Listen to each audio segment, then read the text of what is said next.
Muito bem.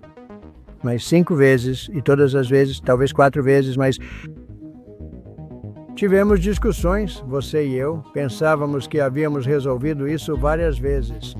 E então o presidente Putin sai e começa a lançar foguetes em alguma cidade como Kiev e mata muitas pessoas em um asilo ou algo do tipo. Você tem corpos espalhados por toda a rua. Afirmo que esse não é o modo correto de proceder. Vamos observar o desenrolar sem grandes decepções. Estou desapontado com o presidente Putin. Muito desapontado com ele. Então vamos ter que olhar e vou reduzir esses 50 dias que dei a ele para um número menor, porque acho que já sei a resposta do que vai acontecer. Trump acabou de baixar o martelo na Rússia e a bolsa de valores russa está caindo rapidamente. Veja, quando Trump deu à Rússia o prazo de 50 dias, Vladimir Putin presumiu que tinha 50 dias para desencadear o inferno na Ucrânia e conquistar o máximo de território possível. Infelizmente para Putin, as coisas não estão saindo conforme o planejado. A Rússia está perdendo terreno nas linhas de frente.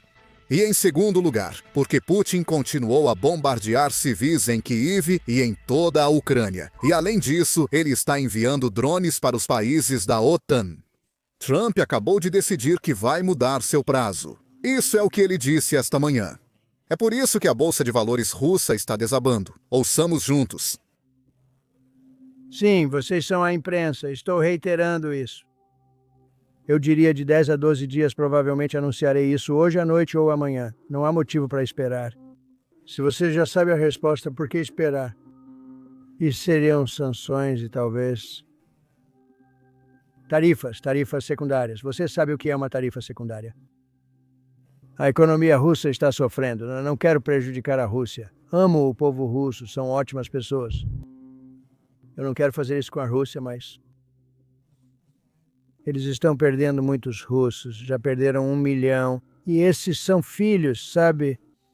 São os filhos e filhas de famílias russas. Eles saem de casa, eles se despedem, tchau mãe, tchau pai, e então são levados embora. E ucranianos também. Olhe para a Ucrânia. É um desastre o que aconteceu lá. Mas continua acontecendo. Como você sabe, fizemos um acordo em que a União Europeia está essencialmente envolvida, mas é a OTAN, e estamos fornecendo armas para a OTAN.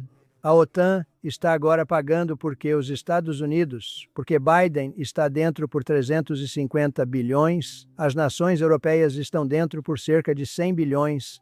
Deveria ser o contrário a propósito, porque temos um grande oceano no meio. Deveria ser o contrário, mas... acho que eventualmente algo vai acontecer. Deveria acontecer rápido. Tantas pessoas estão morrendo. Essa próxima parte é o que realmente está incomodando Putin.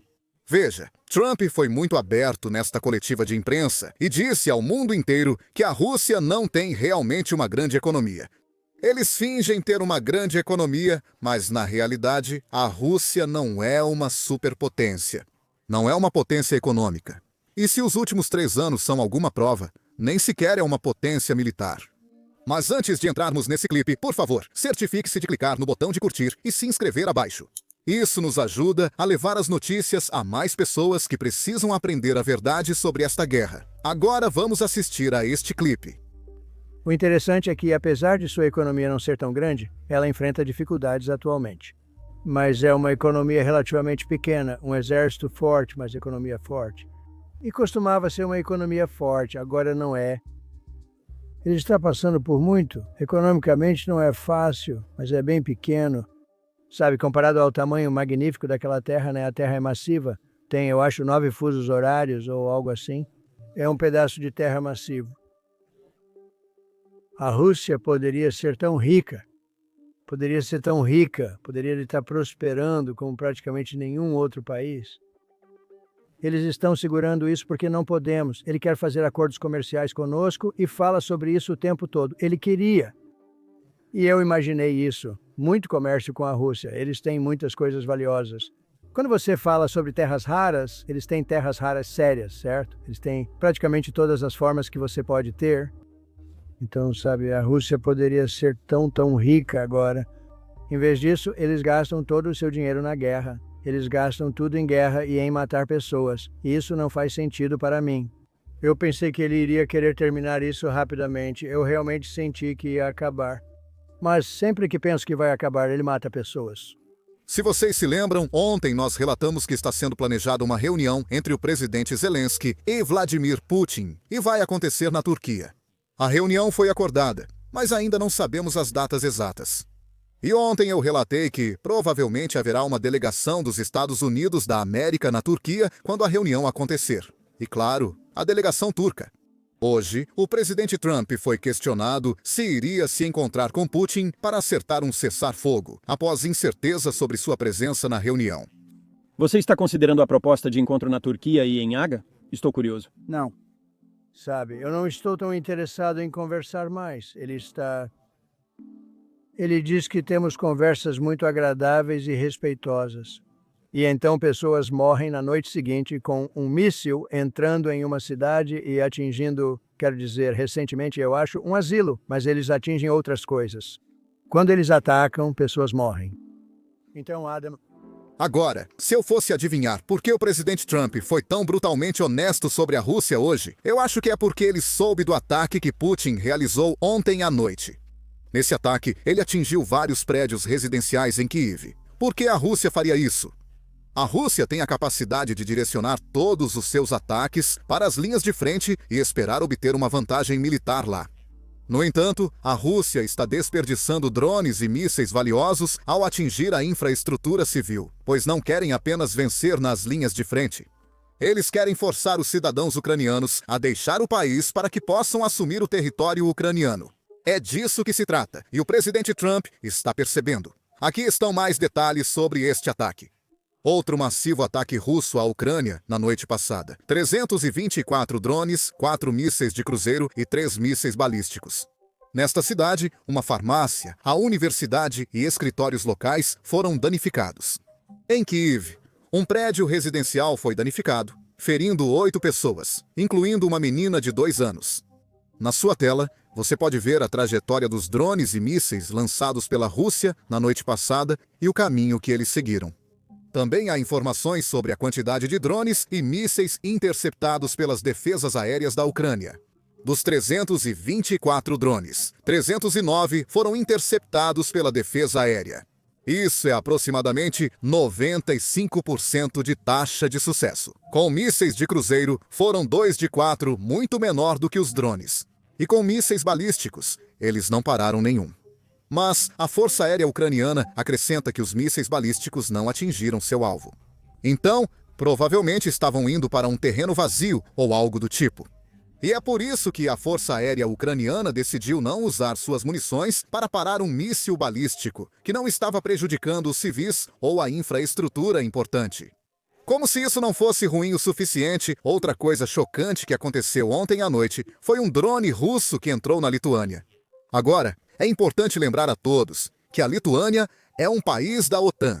Então, se isso for considerado um ataque à soberania lituana, isso significa que o artigo 5 pode ser acionado.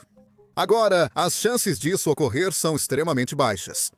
Mas ainda mostra o quanto a Rússia está disposta a arriscar.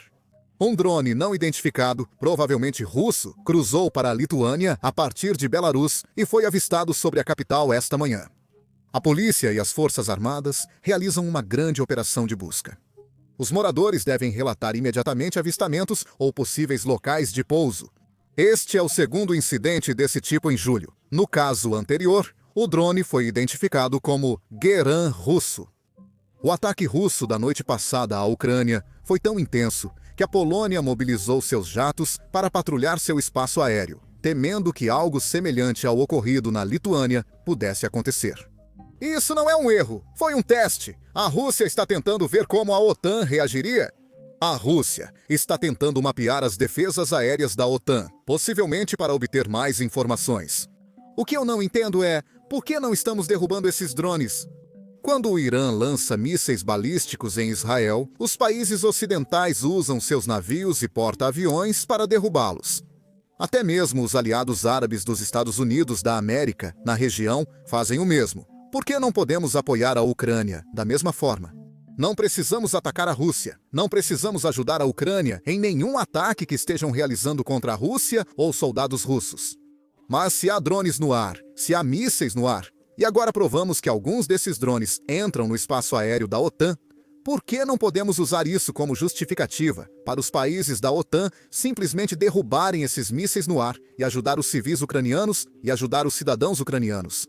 No final do dia, podemos ver pela retórica russa que eles não vão parar na Ucrânia, a menos que sejam parados, a menos que vejam uma força que os preocupe, a menos que vejam uma força que sabem que não podem enfrentar. Isso é o que o ministro das Relações Exteriores da Rússia está dizendo sobre a Lituânia, Letônia e Estônia. Eles ainda veem esses países como parte da União Soviética. E falamos sobre isso desde o início da guerra. Putin quer reconstruir a União Soviética. E agora estamos vendo essa retórica vindo da Rússia e de oficiais russos. É assim que os oficiais russos prepararam a invasão da Ucrânia. Eles começaram a estabelecer uma retórica onde a Ucrânia faz parte da Rússia ou está prejudicando a população de língua russa em Donbás. Na verdade, isso era apenas uma tentativa da Rússia de justificar uma invasão para seus cidadãos. Ao que tudo indica, eles estão tentando repetir a ação. Foi o que o Ministério das Relações Exteriores russo afirmou ontem. Em 21 de julho, completaram-se 85 anos desde a formação das repúblicas soviéticas socialistas da Letônia, Lituânia e Estônia. Hoje, esse trio de bandaristas destila russofobia diariamente. Após o colapso da União Soviética, os governos dessas repúblicas bálticas, anteriormente independentes, mas na realidade tendo perdido sua independência, nunca perdem uma chance em sua fúria anti-russa de atirar lama em tudo que está conectado ao seu passado soviético. Isso é o que eles chamaram de se livrar das correntes da ocupação. Hoje, Letônia, Lituânia e Estônia estão nas margens da Europa. Não geograficamente, mas se você olhar para as estatísticas, você verá. Na verdade, o que eles dizem não se alinha com os fatos. Vamos olhar as estatísticas, pois os números não mentem. O salário médio nesses países que a Rússia está apontando, os países bálticos, é de cerca de $1.800 a $2.500. E o salário médio na Rússia ainda é de $600. Então, é bastante risível que a Rússia esteja tentando dizer que a Letônia, Lituânia e Estônia estão sofrendo porque não fazem parte do bloco da República Soviética. Quando, na realidade, parece que eles estão se saindo melhor do que a Rússia já fez e do que a Rússia jamais fará. Então, por que a Rússia está afirmando isso, quando os números claramente mostram que não é verdade? Bem, isso é porque a Rússia quer reivindicar o legado da União Soviética. Há algumas semanas, um conselheiro de Putin disse isso. Legalmente, a União das Repúblicas Socialistas Soviéticas nunca foi devidamente dissolvida, o que significa que a crise na Ucrânia é um assunto interno russo, disse o conselheiro de Putin, Anton Kobutkoy. Há também outra parte interessante que muitos ignoram. Do ponto de vista de Putin, ele não pode permitir que esses antigos estados soviéticos se saiam muito melhor que a Rússia na fronteira russa. Porque o povo russo comum que está lutando pode ver esses países e ver como eles estão se saindo muito melhor. Enquanto isso, a Rússia luta e a vida de seu povo só piora cada vez mais. E é por isso que Putin quer criar instabilidade nesses países. E é por isso que Putin quer invadir esses países. E é por isso que Putin quer arruinar as economias desses países. Isso é algo que discutimos no ano passado quando Ben Hodges participou do nosso podcast e compartilhou suas opiniões sobre o assunto. Isso também reflete a insegurança deles. Quero dizer, eles sabem que uma vez que você sai de Moscou, e se você não é um dos super ricos lá, é péssimo na Rússia. Quero dizer, é péssimo. Um país que tem infinitas quantidades de recursos naturais, sabe? Todos lá deveriam ser ricos. Quer dizer, há muito petróleo, gás e outras coisas, mas por causa dos legados de corrupção, em vez de todos lá receberem dividendos como fazem na Noruega ou no Canadá ou em alguns outros países, apenas algumas pessoas ficam com tudo e todos os demais são mantidos na mesma miséria que tem desde o início. E então, não é do interesse do Kremlin quando você tem países em sua fronteira começando a se tornar muito prósperos quando se juntam ao Ocidente. Então, como Estônia, Letônia, Lituânia, 3 ex-repúblicas soviéticas, Polônia e Romênia, ex-países do Pacto de Varsóvia. Sabe, agora esses caras estão todos por causa da adesão à União Europeia, por causa das liberdades que existem lá, e grandes nações investem neles. A qualidade de vida bem na fronteira da Rússia é significativamente melhor do que para o russo médio. E então Putin absolutamente não suportava a ideia da Ucrânia, que eles sempre consideraram como seu irmãozinho ou algo assim, sabe? E eu não digo isso de uma maneira amigável, fraterna, mas alguém que eles poderiam dominar. Agora, a sociedade ucraniana é aberta, é muito mais bem-sucedida, as pessoas conseguem usar seu potencial, né? Os países querem investir na Ucrânia. E então você pode imaginar o Kremlin olhando para isso e tendo que explicar ao seu próprio povo por que a vida é tão ruim na Rússia e tão boa na Ucrânia. Agora, estou simplificando um pouco, mas acho que parte disso é a insegurança deles e a sobrevivência do próprio regime. Agora vamos mudar o foco para a Rússia um pouco, porque as coisas não estão melhorando lá de forma alguma. Na verdade, estão piorando, muito pior. E é por isso que os oficiais russos recorreram à mentira. Então, nada de novo. Isso é o que o ministro das Relações Exteriores da Rússia, Sergei Lavrov, está dizendo ao mundo. Ele está dizendo a todos que a Rússia não tem aliados. E esta é a primeira vez na história do mundo russo que a Rússia está lutando sozinha. Vamos ouvir. Temos muito em nossa agenda. O principal, claro, é derrotar o inimigo. Pela primeira vez na história, a Rússia luta sozinha contra todo o Ocidente.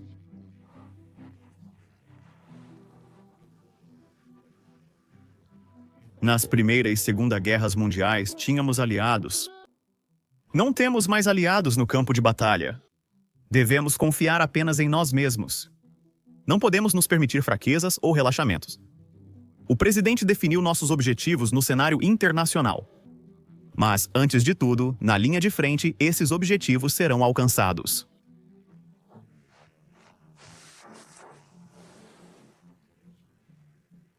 Agora, Lavrov é velho. Então talvez devêssemos perdoá-lo pelo fato de ele ter visitado a Coreia do Norte, se encontrado com Kim Jong-un para implorar por soldados, munição e granadas. Suponho que ele esqueceu tudo isso, porque a Rússia não está lutando essa guerra sozinha. Eles têm soldados estrangeiros no campo de batalha lutando ao lado dos russos, e eles são o único país que tem soldados estrangeiros. A Ucrânia ainda está lutando sozinha, mas está vencendo porque tem aliados ocidentais fornecendo-lhe inteligência e armas. Enquanto isso, a Rússia está perdendo porque simplesmente não consegue superar seus hábitos soviéticos.